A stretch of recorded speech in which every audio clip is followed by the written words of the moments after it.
Hi everyone, Kobus here. Very quickly before we get to today's show, I want to make sure that you know about our China Africa email newsletter that Eric and I prepare every day.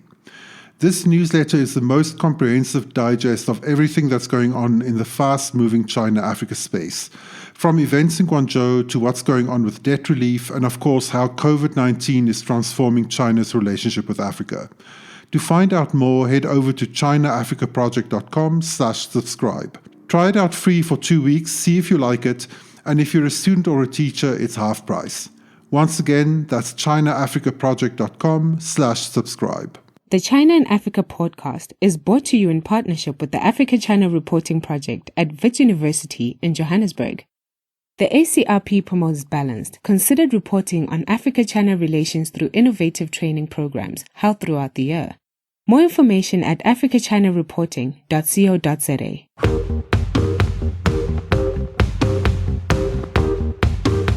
Hello and welcome to another edition of the China in Africa podcast, a proud member of the Sinica Network from SupChina. I'm Eric Olander, and as always, I'm joined by Kobus Van Staden, the senior China-Africa researcher at the South African Institute of International Affairs in Johannesburg, South Africa. A very good morning to you, Kobus. Good morning. Kobus, today we're going to revisit the power issue, but from a very, very different side. Last time, if you recall, we were talking about hydroelectric dams in Guinea, but today we're going to be going to Zimbabwe. And Zimbabwe is a very interesting case, in part because there are chronic power shortages going on right now. And those power shortages have been brought on for a lot of different reasons, largely brought on by a lack of investment, a lack of capacity. And Zimbabwe's political and economic situation are dire in so many different ways, and the lack of electricity just complements that. Now, all this is kind of brought about because in April, which is last month, Zimbabwe announced that a $3 billion deal was signed for the Sengwa coal power plant, and that would proceed. Now, this would be a deal between the state-owned Chinese company Gezhouba and also Rio Zim, which is a subsidiary of the Australian giant Rio Tinto. This is potentially a very, very big deal, more so for a country like Zimbabwe that currently experiences massive chronic power shortages. Let me just give you a few little details on the deal so that'll set up our conversation today. Gezhouba is going to do the actual construction, and they would then help with raising additional capital. There's going to be a 250-kilometer pipeline that will be built by another Chinese state-owned enterprise called Power China. And apparently the Industrial Commercial Bank of China, ICBC, is interested in getting involved, and the state-owned insurance company Sinosure, which is critical for any of these state-owned enterprise projects, they're also going to be getting involved. So we've got really the top tier of China's state-owned enterprises who do these big construction deals kind of on the table. Now, if everything goes according to plan, they're going to build the project in 4 phases, 700 megawatts at a time. Consider this. Right now, Zimbabwe only has about 1,300 megawatts of output, which is just about half of the 2,200 megawatts that the country needs every day. So that explains why there are chronic power shortages, and really electricity is not something that people take for granted. Also, Zimbabwe relies on hydroelectric power, and that now runs into the climate change issue because of the ongoing drought. There simply isn't enough water to generate electricity. So adding 2,800 megawatts of additional capacity could make a huge difference, Kobus. But at the end of the day, here we are yet again with a coal plant. And Kobus, you and I talked about this last year with the Lamu coal-fired power plant in Kenya, where that did not go through, but a lot of these same issues came up. People need power, and coal is on the table, but maybe coal isn't necessarily the right way to go. Well, increasingly multilateral institutions refuse to fund any coal projects at all. And, kind of more and more it's becoming standard that coal isn't even considered in new electricity projects. So this was surprising and dismaying to me, actually, because China has such massive capacity in all kinds of electricity generation, including renewable electricity generation. So the thinking behind this, I think, needs a lot of interrogation. Kobus, we're going to take a look at this issue now in greater detail by talking to 2 very, very interesting people who are kind of rallying for a different alternative than coal. Richard Nkube is the Bertha Justice Fellow at the Zimbabwe Environmental Law Association. Welcome to the program, Richard. Great to have you on the program. Thank you very much. I'm happy to be here and also discuss this important issue, which is of major concern to us as an organization, but also to Zimbabwe. Wonderful. Well, we're going to get into it in detail, but we're also joined by Mela Chiponda, who's the coordinator for the Center for Alternative Development, also in Harare. She focuses on energy justice, climate justice, and gender issues. Mela, thank you so much for taking the time to join us as well. Thank you very much, Eric, and thank you for bringing me in. And I'm quite interested in this because of energy as a women's rights issue. Okay, we do want to get to the gender issue because I think that's a very important aspect of this. Let me start with both of you first, and we're going to go to Richard first, but then Mela, I'd like to get your take on this as well. From the outside looking in, there is a deficit of about 1,000 megawatts a day. Coal, granted, is dirty and it is not clean, but it is affordable, and it's a technology that can get going right now, very quickly. And the Chinese have a proven track record in building things fast. So, Richard, talk to us why this would be a bad idea to implement this, which would, on the one hand, solve many of Zimbabwe's power issues, but at the other hand, really create some issues on the climate change front. Talk to us a little bit about how you see the issue. Well, it is not in dispute that in Zimbabwe we have been having a number of challenges due to electricity shortages. But obviously, this is a situation that we understand and know. But we don't want a quick fix. What we want is a sustainable solution that will be able to deal with all the challenges and also preserve the environment, both for the present generation and also for the future generation. So our understanding is that coal is not a viable project that they can embark on now.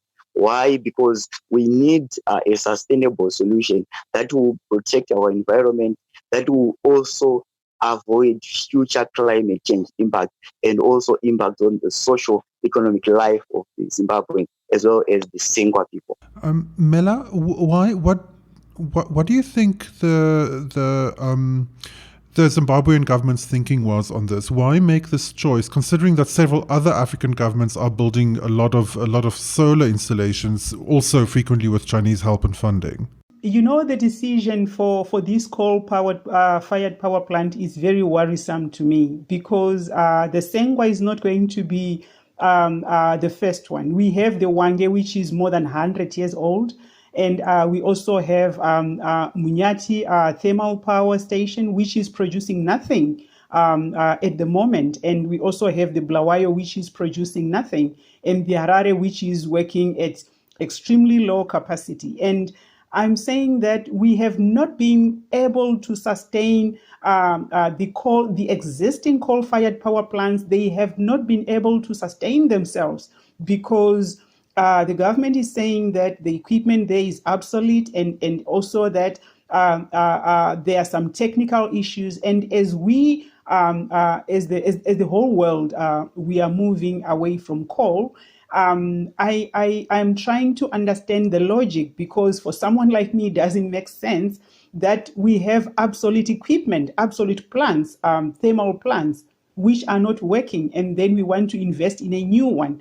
And why can't the government, in the meantime, as we start looking at what would a just transition look like, transitioning to renewable energy, why can't we make use of these existing obsolete coal-fired power plants? Why can't we do something to the existing ones instead of taking a loan of 3 billion? This is massive. So it's not making sense to me in a lot of fronts, and as well that Zimbabwe is exporting part of the coal, and Wange is not operating at full capacity. It is operating below capacity. And what is the point to make new investments? So this is the question that is really raising eyebrows. And that money is huge.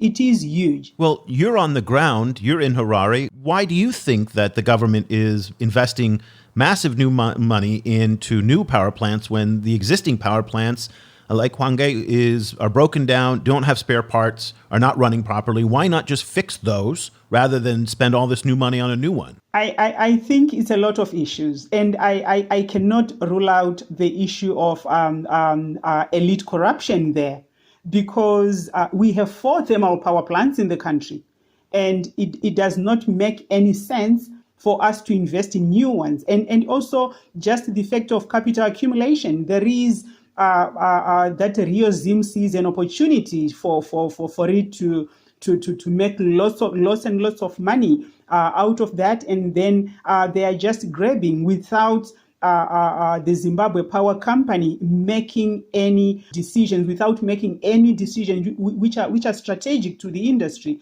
I want to rule out that there is potential for elite looting there, because for me, it does not make any economic sense whatsoever. We have 4 coal-fired power plants. 2 are working below capacity. 2 are not working at all. So, yeah, this is just my own imagination. This is what I think, because I can't see the reason why. Richard, how have the general population in Zimbabwe, how have they received the news, especially considering that this is a massive loan that is going to saddle future generations with big repayments?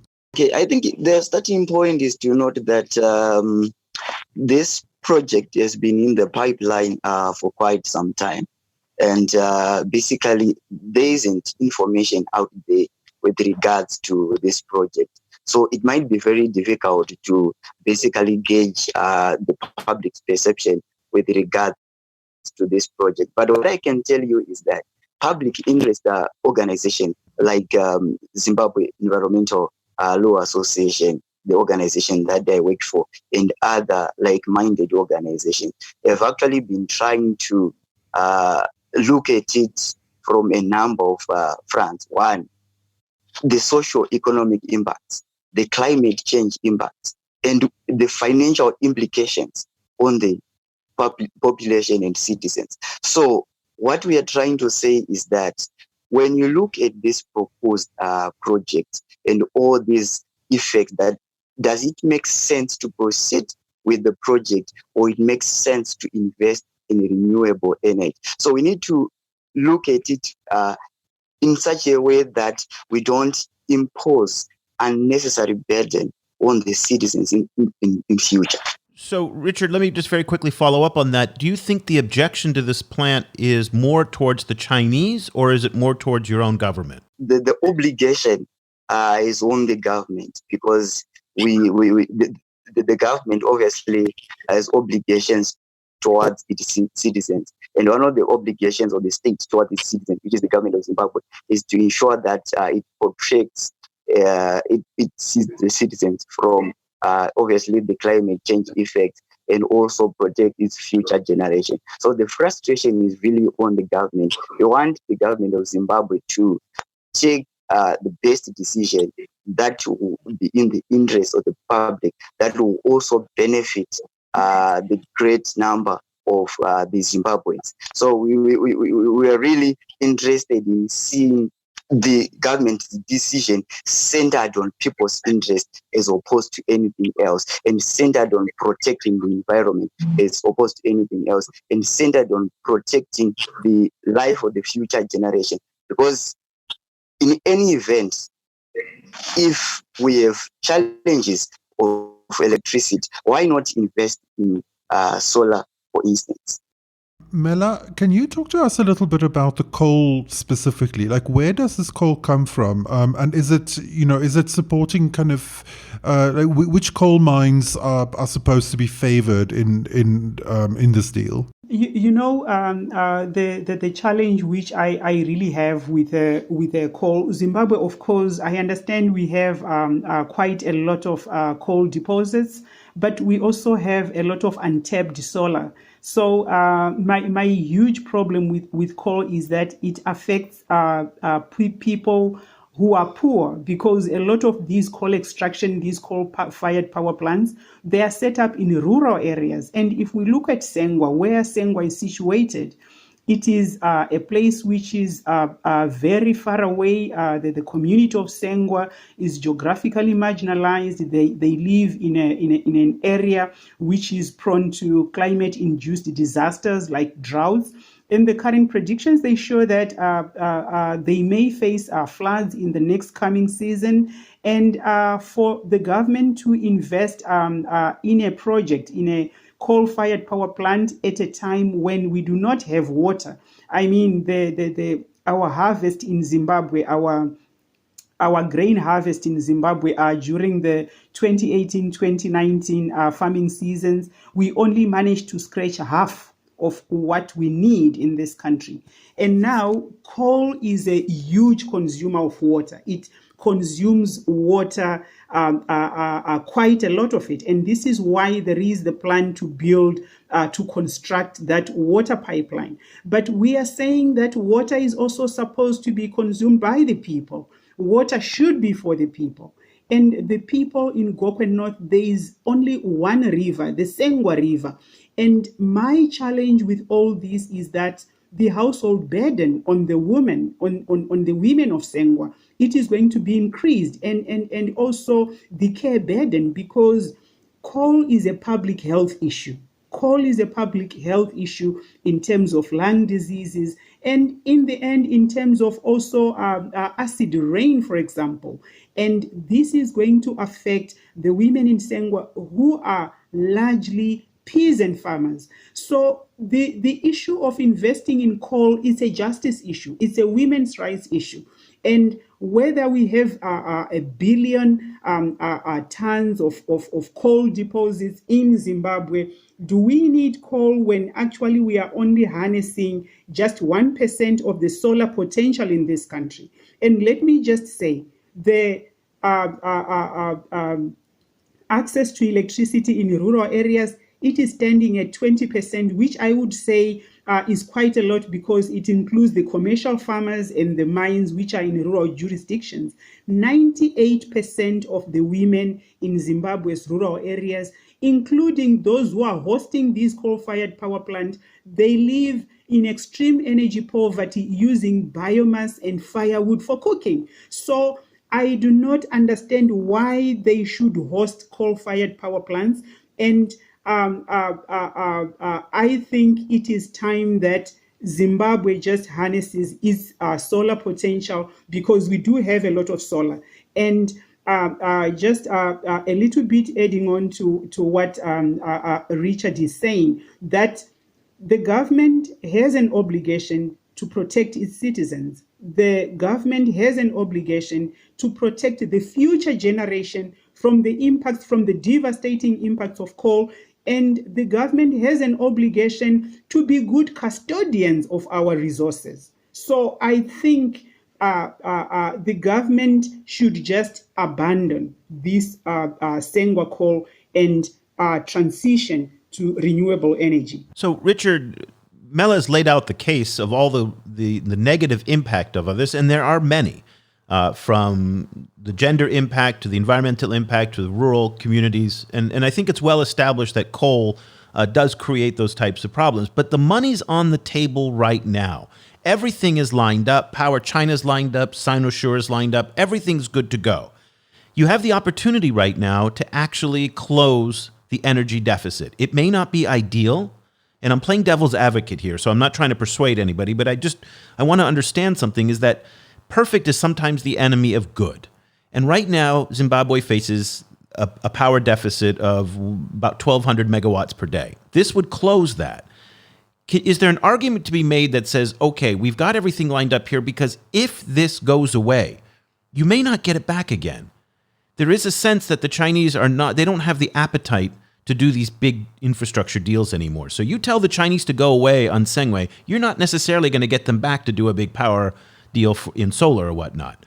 Is there any scenario that you see, Richard, that says, okay, let's take this one and fight the next war somewhere else? Well, I'll speak from a legal point of view. I look at the legal obligations that the country has at international level. I look at the legal obligation that the state has at national level.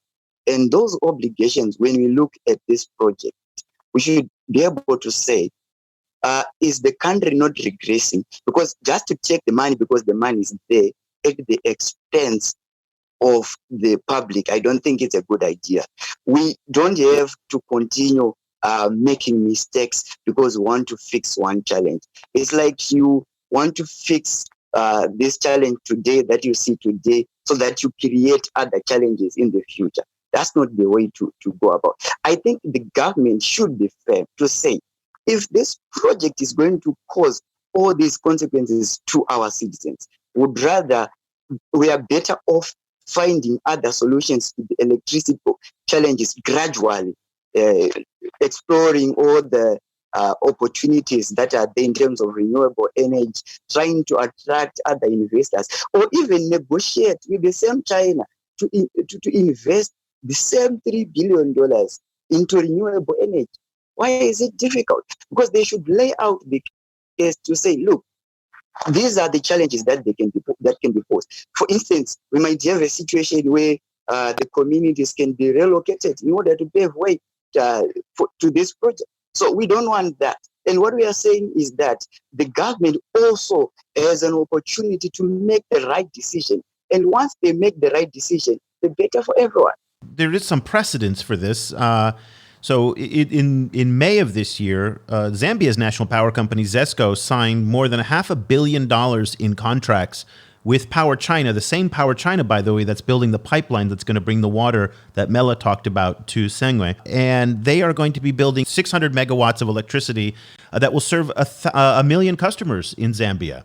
So I guess there is some precedence now to show that solar can work on a large scale in an economically challenged environment like Zambia and like Zimbabwe.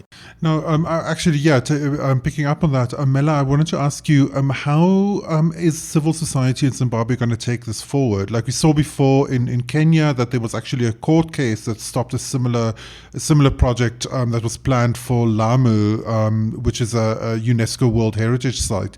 Are there any plans to take the government to court or for any other kind of campaign against the project? Thank you very much. Sure, there is. Actually, I think maybe Richard will talk more about the legal issues surrounding that. But we do have a strategy, a campaign which we are putting in place to say no to the coal-fired power plant. A campaign just like the decolonize campaign in Kenya that we also need our country to decolonize, but as well there is a lot of grassroots education or even education on the part of civil society groups in Zimbabwe. This rhetoric around clean coal, that the coal sector always talks about clean coal, and I think sometimes some of the civil society groups and some of the communities, they are also listening to the dominant thinking around coal that, we can actually have clean coal, which for me is just a myth because coal, apart from all that, apart from trying to remove all the harmful the harmful elements, the minerals and all, coal is just unsustainable for a country like Zimbabwe. So we are in the process of building a campaign, and we would like as well to create platforms where communities who have been devastated by coal in the existing coal-fired power plant area, which is hosting Hwange, can actually come together with the communities in Sengwa, and they can share their stories around the impacts of coal, because Hwange is a death trap, and it has been.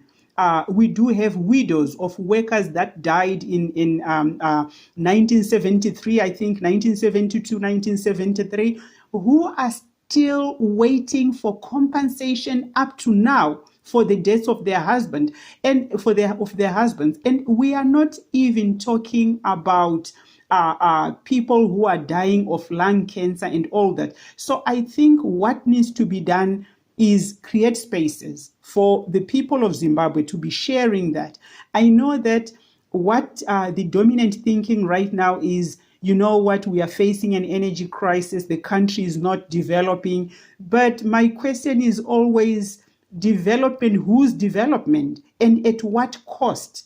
Because I think the dominant development thinking and the dominant energy system, it generates education for production and not for the people. But when it comes to the cost of producing that energy, the people are the ones that are paying that cost. So we are doing something. We are doing something at the level of challenging RIOSM and the government through the legal processes. But we are also challenging in terms of building a campaign and also voicing our concerns as a people.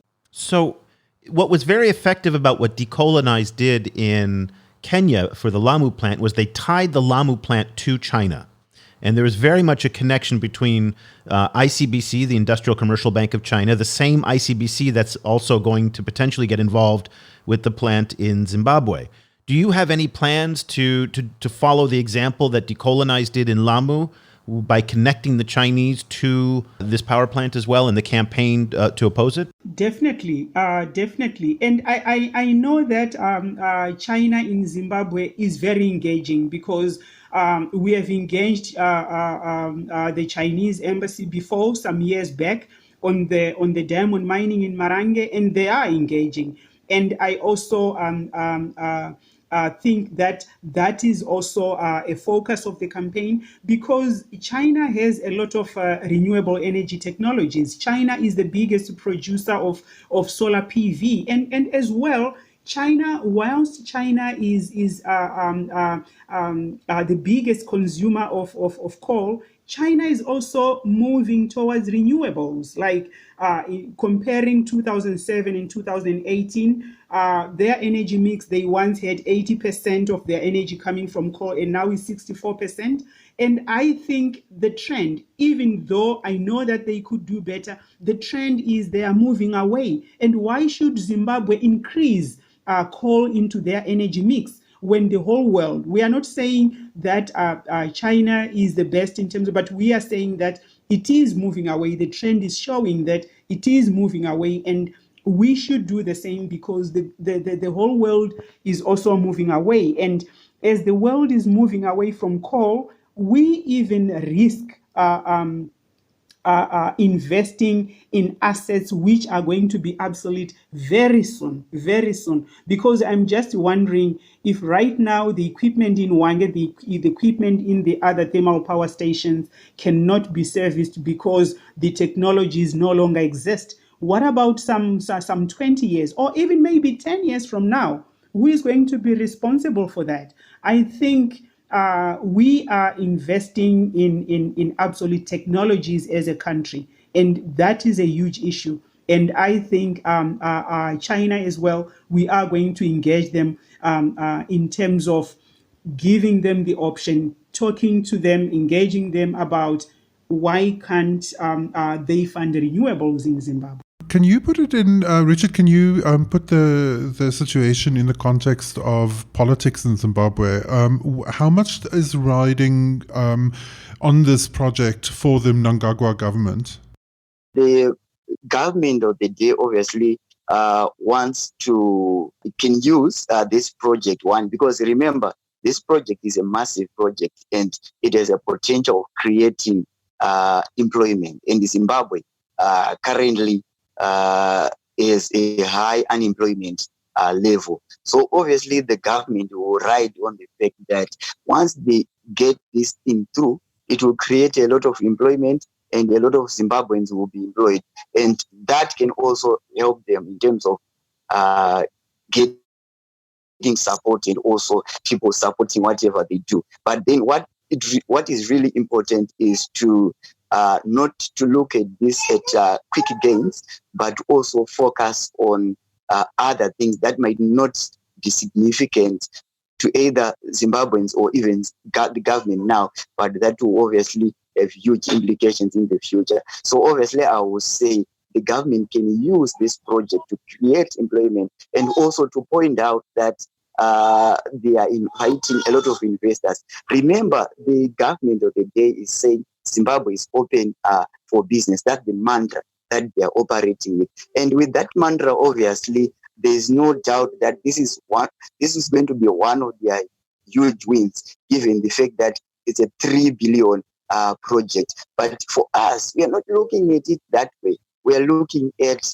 the implications of the proposed project and what it can do, the lives that it can destroy in the future. Mela, I'd like to close our discussion today, and I'd like to get both, Richard and your take on this. If you were to have an opportunity to sit down with Ambassador Guo Xiaochun, who is the Chinese ambassador in Harare, to tell him about this project, and you may actually. What we saw out of Lamu was the decolonized activists were invited to the Chinese embassy to meet with Ambassador Wu Peng following the environmental tribunal's decision to block it. And it was interesting. It turned into a very big public diplomacy win for the Chinese, who showed that they were actually very flexible in dealing with activists and protesters against the plant.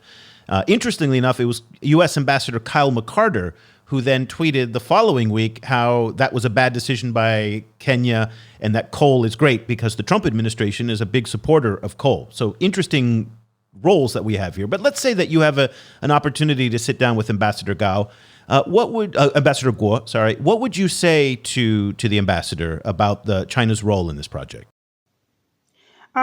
Well, I would really, if I was going to engage with him, and if it was my decision to make, I would really advocate for them to invest in renewables, particularly solar energy in Zimbabwe. Zimbabwe has a lot of potential for solar energy, and I think as well, I would actually advocate for them to support even transitioning from coal. And because I think, yes, the government could talk about jobs, but there are no jobs on a dead planet, are they?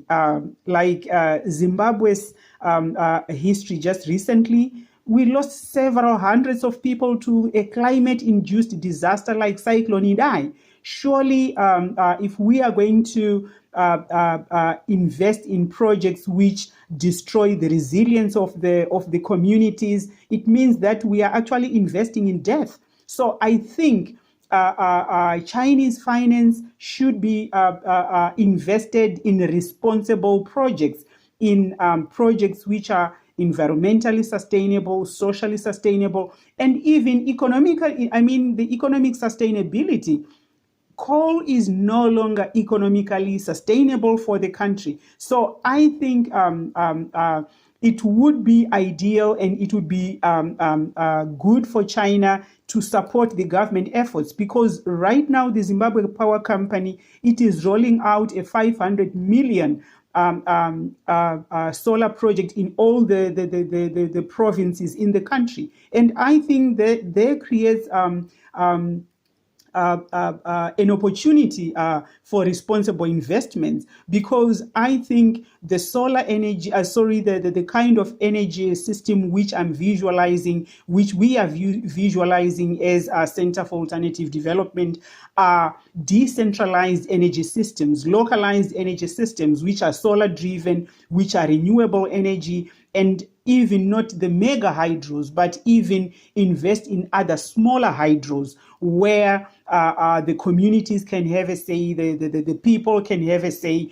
and which actually would be much cheaper than the mega energy projects that the government is actually working on. And Richard, what would you tell Ambassador Guo if you had the chance to sit down with him? Thank you very much for raising that issue. I think as an organization, we also believe in engagement. It's not only about advocacy, public interest litigation, but engagement is also key. So basically for us, what we will do is to ensure that, one, we advise the ambassador to take a holistic approach, look at the social, economic, climate change, environmental implication of this project, and whether or not it would make sense for the project to proceed. So it's an issue of weighing the implications, not just looking at the issue of investment, but weighing the implications. I would obviously advise the ambassador to direct the same investment towards something that will be sustainable, towards something that will protect the Zimbabweans, towards something that will ensure that the Chinese will not be pointed at future, that they are the ones who invested into this when people begin to suffer the consequences of this project. So I would obviously advise the ambassador of China to also respect even the international obligations in terms of reducing the green gas emissions. The obligation that obviously emanate from the Paris Agreement, to respect those obligations and invest in renewable energy. Richard Nkube is the Bertha Justice Fellow at the Zimbabwe Environmental Law Association. He joins us on the line from Harare, and Mela Chiponda is the coordinator at the Center for Alternative Development, also in Harare. Thank you both for taking the time to join us. We really appreciate it. Thank you. Thank you very much, Eric. Thank you very much, Cobus. It's our pleasure. But Richard, before we go, we want to leave people with some opportunities to follow what you're doing if they want to learn more about the campaign. Richard, what's the best way for people to stay in touch to learn more about the efforts that you're doing? So say as an organization, we are obviously taking the legal route. There are a number of issues that we have actually requested from the government department that are responsible for this project. And when the need arises, we will obviously take this matter to court based on the circumstances. So I'll leave my email address to the people so that they can get in touch. My email address is richard@zela.org. Okay, well, we'll put that out there. And also, Mela, are you on social media, and what if people want to connect with the work that you're doing? Okay, yeah, thank you very much. So Center for Alternative Development is part of the Africa Coal Network, and we are part of 350, and we are also working with other organizations like the Decolonize from Kenya, and they can get us on our website, www.cad.org.zw, or they can come to our Facebook page, which is Center for Alternative Development, but also they can write us on email on mela.chiponda at cad.org.zw. Wonderful. Well, I will put links to all of that in the show notes. Richard, Mela, thank you so much for your time today. Thank you so much. Enjoy your day. Cobus, it's so interesting because throughout the discussion with both Mela and Richard, I kept thinking of so many of the traditional China-Africa issues that have really in so many ways troubled the relationship over the past few years related to these large infrastructure projects are present in this one. And in many ways, this might very well be the last of these big mega projects in Africa for a long time, given what we're seeing now with COVID-19 and also the debt restructuring, that governments simply aren't going to be able to take on $3 billion, $4 billion of debt. And I don't think the Chinese are necessarily going to be willing to fork over that kind of money. But that being said, one of the themes that I kept hearing was transparency. And that, again, Mela, she kept talking about how we just don't know why we need this project right now when we have these existing power plants that are being underutilized or can be maintained, and people just aren't articulating. Now, the Zimbabwean government is not necessarily well known for being very responsive to its constituents. There are lots of issues there. So the Chinese just had this big machine that's going. And the fact that ICBC, Sinosure, Power China, Gezhouba, these are big players. Gezhouba is the 33rd largest infrastructure contractor in the world. So these are massive, massive companies. And this machine, the train, whatever metaphor you want to use, it started rolling a long time ago. And maybe it's just too hard to stop these things. So this is an idea that 3 or 4 years ago when they first started the discussions on this made a lot of sense. But today in 2020, in the era of COVID-19, of debt restructuring, of the chaos that exists in Zimbabwean politics, it may not make sense anymore. And I just don't know if the process can be stopped or changed. Yeah, I mean, I find it very dismaying. The idea of spending this much money, taking on this much debt for a country as poor as Zimbabwe, to build a coal power power plant, that's kind of locks the country into decades and decades of dirty energy is really dismaying to me. It's like I can't understand the thinking behind it. Is it possible that it's corruption? I mean, this is what she kind of laid out, Mel, at the beginning of our discussion, that the only thing that she can foresee is that there's elite capture going on here. That is the only thing that she can see, because it doesn't make sense on so many levels. And Xi Jinping himself has talked about the Green Belt and Road. This is the antithesis of the Green Belt and Road. It just, again, on so many levels, this doesn't make sense. And why they can't pull the plug now and saying, listen, given the circumstances, the extenuating circumstances, we need to step back and reevaluate whether or not this is the best solution for Zimbabwe and for China, by the way, because there is no way that I can see how the Zimbabweans in the current environment can repay $3 billion in a timely manner. Right? I mean, am I missing something here? Yeah, I mean, exactly. Yeah, exactly. And, there's such a leadership vacuum in the world at the moment in relation to climate change issues, So for China to simply declare that they're not funding any more coal-powered plants and that's it, would be, an amazing gesture, because it would mean that China would step into this leadership role on this issue, which has been abandoned by the US. So there's a lot of goodwill to be mined out of that decision, and I think the only reason they won't, I think, is because Chinese state-owned enterprises have so much coal capacity that they want to use somewhere, even if they're not using it in China. But that itself is really worthy of criticism. Kind of the idea of exporting those technologies elsewhere simply for this, because you can still do it for the next 10 years, even though it locks those countries into another several decades of pollution, is terrible. It really is terrible, I think, to do. And there's a playbook here. And in some ways, activists like Mela and Richard can benefit from the efforts that Decolonize did in Lamu, because we saw that worked. And that by tying the Chinese to this, and the Chinese can't just get off by saying, we're just the contractor. They have some agency here in all of this. The Chinese can actually, as you pointed out, can say, this isn't the right thing for us. We can pull a force majeure clause in the contract. COVID allows for all of that now, right? I mean, it's really, it's one of the upsides, the few upsides of COVID, is that you can step back and say, listen, the world has changed from the time since we started this discussion to where we are today. And it's interesting that Mela said that they are connected with Decolonize. And one of the things that Decolonize did was, they linked China and ICBC in particular to this Lamu coal power plant.